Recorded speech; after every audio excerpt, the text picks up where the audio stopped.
But joining Man United, so how did that come about, Tom? Was it just a standard? You seen a job, you applied for it, or was it someone approach you? Like curious Mm. to go over that whole kind of process of actually getting a job at United. Um, didn't, well, I'd applied for something kind of years previously. Hmm. Um, but no, I just got a call one day from Paul Brand, and he just asked me if they were looking for someone would I be interested in kind of applying, coming for an interview. Yeah. Which kind of really came out of the blue, to be honest. I was a little bit not surprised, but it was, you don't every day get a call from someone at Man United asking if you want to interview. So of course I took that chance. I had a good conversation with him on the phone. Must have been on the phone for like 40 odd minutes. Kind of realized we had a lot of the same ideas. I would say done a lot of similar things. There'd been a little bit of a crossover with Jose and Paul Clement in how they've done stuff at Real Madrid in Hmm. terms of how they did the graphics and stuff, and we got into that.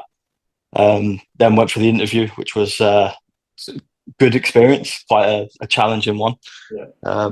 But yeah, from that, managed to be successful in that. And obviously, I think when you get the chance to join a club like that, you have to take it, of course. Definitely. So did you not know Paul at the time when he called you? He was just, or had you? I mean, you're probably aware of him, but did you Yeah, know him as a friend or anything like that? not really, nothing.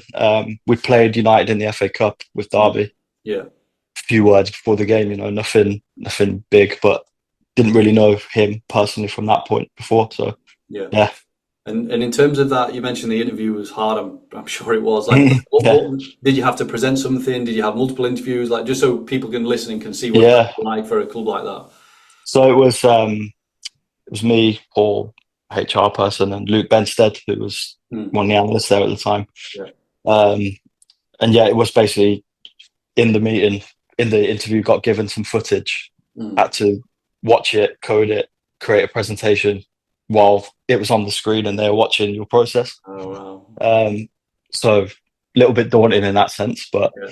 I think that's where you kind of, if you have your own kind of robust processes of how you do things, you just kind of fall back onto that. Yeah. Um, but yeah, so it was watching I think it was about 15 minutes of a Champions League game. So also don't know the players. You didn't have much time, so it was like, Yeah. what do I spend time on here? Yeah. Yeah. What's going to be the most impactful? So I kind of kept it quite tactical and quite objective, and then pulling that together, do a presentation, and then present it back to them while you're there, and then answering any questions they had on it. So yeah, it's quite a good interview format, I would say, used subsequently. Yeah, Yeah. Yeah, definitely. Because I mean, there's other clubs which will do tasks, but if you kind mm, of there's a difference between doing a task for an interview and then being thrown in when you yeah, don't really expect it and just like do this. We're all watching you. Let's see how you cope with yeah. the pressure. Because It's good.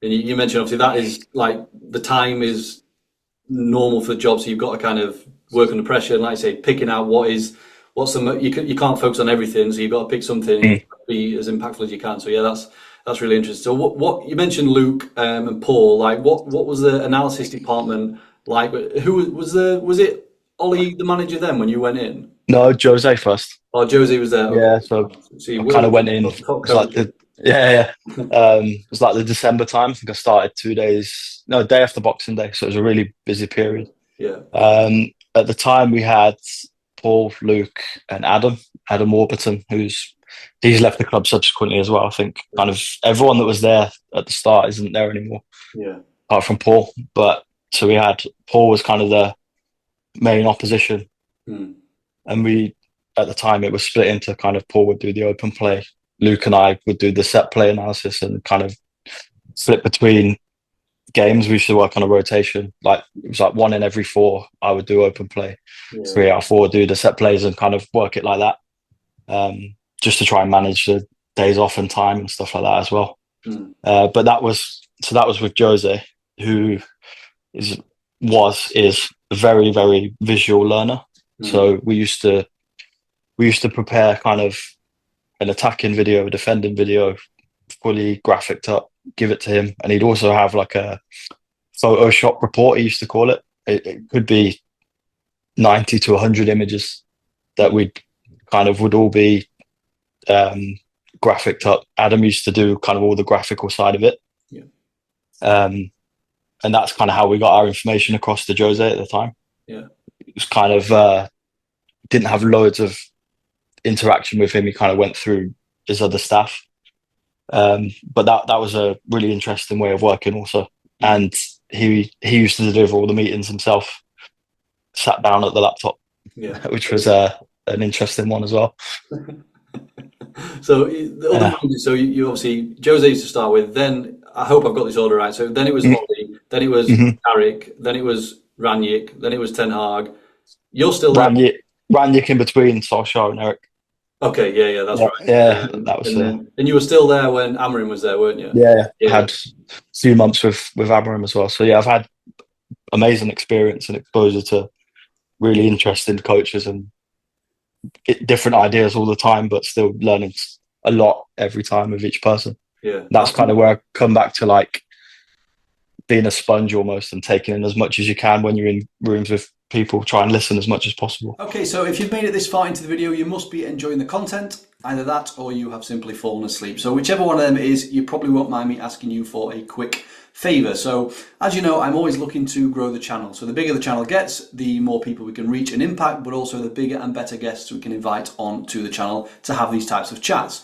So with that in mind, if you haven't already done so, I would very much appreciate it if you did hit the subscribe button down below the video. The stats are showing around 25% of viewers are subscribed. So there's a big chunk of you that are watching the videos, but you haven't yet hit the subscribe button, but I will let you off because you can do it right now. It's free and it literally takes 1 second. So if you go down, click the subscribe button, it would mean a lot to the channel and help the channel to grow. So that's all for now. Let's get back to the video.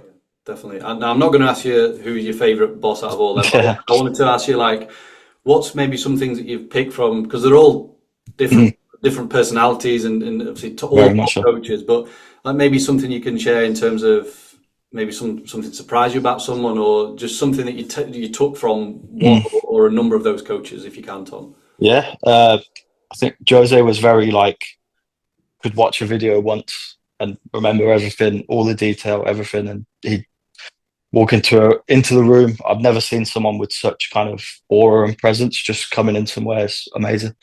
He was very, very good at halftime, like really, really concise and clear, and was excellent. Really, really good. Ollie was really good in terms of, I don't know, the man management side of stuff and the feel and the positivity, and working in tandem with the coaches, Kieran McKenna, Michael Carrick, kind of delegating and splitting the roles and getting everyone kind of buying in and having their own freedom to do different things. Very, very collaborative. Ten Hag, learned loads tactically with him. Loads of really interesting ideas and very, very detailed. Sometimes kind of lost the softer side with him. He was very, very like football all the time, but that's kind of where I was doing the bulk of the opposition at United with him. So I kind of had a lot of kind of face-to-face time with him and learned loads from him. And then Amorim obviously was very different again. Very clear system, very clear style. No, that's interesting. So then, in terms of, because obviously the top managers, which you mentioned, but then top players, like you're going from, you've gone from Burton to Derby, and then I know you will say it's just, you're just doing your job, you're an analyst, you should get used to it, but it still must have had an effect on you walking into a changing room, because like Cristiano Ronaldo, like these top players that you probably looked up to. So did you have any kind of, and this goes for the coaches as well, did you have any sort of imposter syndrome, or like, am I right being here? Like, these are world class operators. So what were you thinking at that point? 100% had that when I went to United. I remember one of the first away games we played Burnley, and I just remember thinking, like, this is like a different sport. Some of the stuff they were doing. Same in training as well. It was just like unbelievable things you'd see all the time. Certainly with Jose, like, massive imposter syndrome, but we actually played Derby in the FA Cup a couple of weeks into me being there. So obviously I'd just come from there and I had a big knowledge on Derby, of course. And he didn't come into our office that much, but he came in, wanted to know about it. And so I just went and had a bit of a chat with him, which was like, I think once I'd kind of had that, I was a bit like, okay, like, I feel like I deserve to be here, sort of thing. I know I can do the job.